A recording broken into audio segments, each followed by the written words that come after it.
সেই বিচার বিভাগে এখনো অনেক সমস্যা আছে। আপনার কাছে সমস্যা একরকম, আমার কাছে সমস্যা আর একরকম। অনেকেই বলবেন দুর্নীতি ছুঁয়ে গেছে, অনেকেই বলবেন টাউন বাটপাড়িতে ছুঁয়ে গেছে, অনেকেই বলবেন স্ট্রাকচার নাই। আর আমার কাছে বিচার বিভাগের সবচেয়ে বড় সংকট হলো মানবিক মূল্যবোধ সম্পন্ন বিচারকের। আমি যদি বিচারের পেশা বেছে নেই, তাহলে আমাকে ধরে নিতে হবে আমি সমাজের আর 10টা চাকরির মধ্যে চাকরি করতে আসিনি।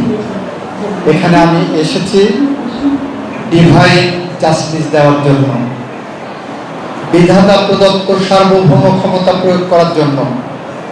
সেই ধারণা নিয়ে যদি যেদিন বিচারকরা ওই চেয়ারে বসবেন, সেই দিন একটি স্বচ্ছ, স্বাধীন, নিরপেক্ষ এবং ন্যায় বিচারপূর্ণ বিচার ব্যবস্থা বাংলাদেশে প্রতিষ্ঠিত হবে বলে আমি বিশ্বাস করি। উনি বলছেন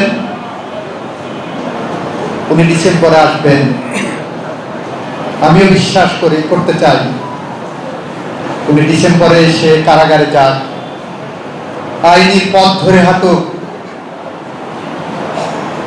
আইনের পথ ধরে হাঁটলে আমরা একটা কথা বারবার বলি, অনেক ক্ষমতা মানুষের, কিন্তু আইনের ক্ষমতা তার থেকেও দীর্ঘ। আইন তার দীর্ঘ ক্ষমতা প্রয়োগ করবে।